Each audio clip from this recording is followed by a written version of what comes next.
এখন পর্যন্ত কেউ বলে নাই যে আমরা অবৈধভাবে রাস্তায় যানবাহন পরিচালনা করব। আসলে এটা জোরপূর্বক বেশি নিচ্ছে এরকম কিছু না। যেমন মনে করেন যে বড় বড় পরিবহন একটা ব্র্যান্ড হয়ে গেছে।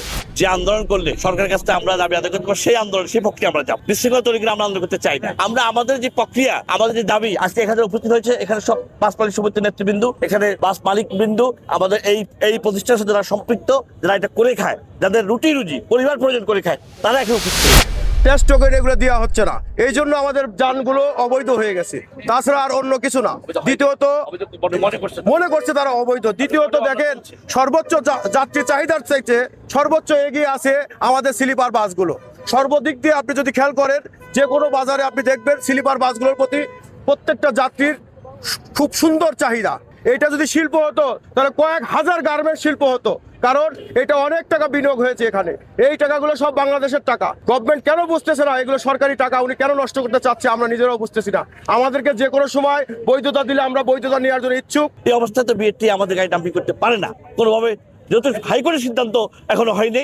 হাইকোর্টে মামলা চলছে, আমরা পক্ষপাত, আরেকটা পক্ষ মামলা করেছে, আমরা পক্ষপাত ছিলাম, আমরা পক্ষপাত আছি। আমাদের সমস্ত ডকুমেন্ট সেখানে আমরা সাবমিট করেছি। আজকেও সেখানে মামলা ডেট আজকে চলছে। আজকে হাইকোর্টে মামলা অলরেডি আমরা একটা রিপোর্ট পাবো একটু পরে হয়তো ইনশাল্লাহ। কিছু মালিকরা চেষ্টা করতেছে আমাদের বাসগুলো বন্ধ করে দেওয়ার জন্য, কিন্তু আমি সরকারের কাছে অনুরোধ করি, আমরা বিভিন্নভাবে গভর্নমেন্টের ব্যাংক থেকে লোন নিয়ে এই বাসগুলো ক্রয় করেছি। এখন যদি আমাদের এই ধরনের ভোগান্তিতে ফেলে, তাহলে আমাদের জন্য খুব দুশ্চিন্তার বিষয় এবং আমাদের জন্য আত্মঘাতী কিছু করা ছাড়া আর কোনো উপায় থাকবে না।